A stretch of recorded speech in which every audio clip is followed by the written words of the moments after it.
After a while, the two ladies are catching up, and Daeyeon mentions she didn't know Yeona was back in Korea. Yeona explains that she just started school the day before and is actually in her brother's homeroom class. Daeyeon perks up in surprise. Yeona then points out that she doesn't remember Daeyeon mentioning having a brother before. Daeyeon explains that everyone thought her brother had died in the crash with her parents 10 years ago, but he survived. They only found out about his survival about 6 months ago. The scene flashes back to the past again. Daeyeon has just returned home and finds her grandfather frozen in place while holding the telephone receiver. Tears are streaming down his face as he reveals the shocking news that Jin is alive. This revelation leaves Daeyeon stunned, and it's how she learns about her brother's survival. Back in the present, Yeona asks why no one didn't know about her brother all these years if he was alive but didn't reach out. Daeyeon explains that Jin lost his memory in the crash, and it was only recently that he started to regain some of it, and someone helped them locate and reconnect with him. Yeona, clearly skeptical, finds it hard to believe. Daeyeon confirms that Jin only has faint memories of having a grandfather and a younger sister. After the interrogation, Yeona flashes a pleasant smile and comments that their grandfather must have been overjoyed to get his grandson back. Yeona comments that their grandfather is indeed overjoyed, explaining that after receiving the call, he cried for hours and then took time off work to enroll in cooking classes. He wanted to improve his Korean cooking skills, thinking that Jin might not have had much of that growing up. Yeona comments that their grandpa must really love his grandkids, and Daeyeon smiles, agreeing that he definitely does. But then Yeona throws a serious question her way, asking, is she absolutely sure Jin is her brother? Daeyeon looks a bit surprised but quickly gives a positive response, saying Jin is definitely her brother, and they even took a DNA test to be sure. Our girl then asks why Yeona is so interested in her brother. This question clearly catches Yeona off guard. Since she is not sure what to say, she quickly asks, almost frantically, if her brother has a girlfriend. We then cut back to our boy, who asks Seokju what the hell he's talking about. Seokju repeats his question, asking what's so important about this school that our boy had to forge his records just to be here. Jin responds by asking if he's being accused of having fake records. Seokju confirms this, saying they must be fake because, according to his research, Jin never lived in that city, and the school he claims to have attended doesn't even have a record of him. Our boy then asks about the proof, and reminds Seokju that if he's claiming the records are fake, there must be some evidence to back up the claim. Seokju is momentarily at a loss for how to counter this question. He discovered the discrepancy by digging around and talking to people connected to the school overseas, but he has no tangible proof. He's amazed at how Jin handles the situation without flinching or showing any sign of being startled. Then, our boy finally asks why Seokju is running a background check on him. In response, the blackhead explains that he can't just sit around and watch a suspicious kid who might pose a threat to his mistress. A silence falls between them for a moment, but then our boy finally answers, saying he came back home. Seokju is baffled by this vague response, so our boy clarifies that he was asked what he came here for, and his answer is simply that he returned from overseas for his family. With that, our boy starts to leave. Seokju stares after him with skeptical eyes, thinking that since he already suspects our boy has forged his records, it won't be long before he figures out his true identity. Once the class begins, we see Jaehyung quietly immersed in playing video games, while the blondie scrolls through his phone idly. Our boy Jin notices that both Seokju and Yeona are absent from class. He's intrigued by how quickly these two, having just transferred yesterday, managed to gather so much information about him in less than a day. When the bell rings, the beta bullies approach Youngchan, inviting him to play games and push ranks.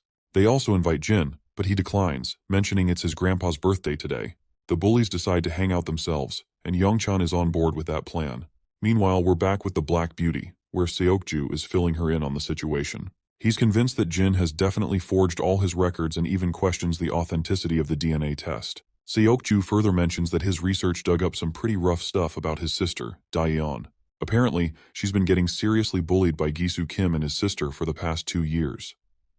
When Yeona asks just how bad it was, Seokju says it's enough to make anyone wonder how she endured the bullying all these years. He explains that the videos of her assault weren't exactly publicized, but he is pretty sure that the assault she faced was just as serious. Yeona's pretty blown away and can't help but think about how messed up kids these days can be. Seokju adds that Jin's already knocked out Gisu Kim and his crew twice, and saved her sister from the bullying. Yeona chuckles to herself, thinking it's kinda sweet that her long-lost brother comes back from the dead and takes out her bullies, while Yeona's own siblings only ever seem to want to get rid of her. Yeona's curiosity gets the best of her as she starts piecing things together. She points out that if Jin had really come to school with the intent to target her, it doesn't make sense that he'd be so upfront about it. A smart person would have stayed under the radar. Seokju agrees, noting that someone with a real plan would have kept a low profile. Yona's mind starts racing once again, and she asks if Jin might have some kind of ulterior motive related to Daeyeon's family. She brings up the insurance money from the plane crash. Seokju then reveals that the grandpa received it but hasn't used it, making it grow over the years. Furthermore, Grandpa returned the share of money which he got for Jin's death, since he was alive. But there's still a substantial amount left, so there is still a possibility that he might be after the money. Yona connects the dots and highlights that if Jin might actually be after the money, then it could mean Daeyeon is in danger from her own brother. The scene shifts back to the grocery store where our duo can be seen shopping, and as usual, Jin is drawing a lot of attention from the girls around. While they browse for items, Daeyeon takes a deep breath and admits she hesitates to ask. But her curiosity is overwhelming, so she desperately wants to know what his life was like after the crash.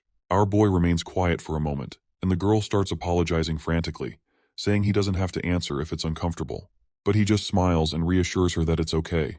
He begins his story, explaining that he was deeply traumatized and could barely think straight. He did whatever he could to survive in a place where he didn't even speak the language, staying constantly busy just to get by. The girl falls silent, absorbing this heavy revelation. Then she starts to chuckle and asks if he was too busy to have a girlfriend during that time. He nods, agreeing with a laugh. She then reveals that she was surprised to learn he's in the same homeroom as Yeona, something Yeona herself had mentioned to her. Jin is surprised to hear this and quickly asks her if she knows her. Daeyeon explains that Yeona was really nice to her before she moved to the US, and she had missed her a lot. So, when she saw her again today, it was a happy reunion. Then, with a playful grin, Daeyeon reveals that Yeona even asked her if he has a girlfriend. And of course our boy just gives a somewhat typical reaction upon hearing this. Later, back at home, the birthday celebrations are in full swing. The siblings present their grandpa with a gift. As he unwraps it, he discovers a high-quality wallet inside, and his face lights up with joy. He's genuinely touched and feels a bit guilty for the low pocket money they have, thinking they must have spent more than they could afford. But his granddaughter just smiles warmly and reassures him that they had more than enough to get him a gift. And besides, it wasn't too expensive.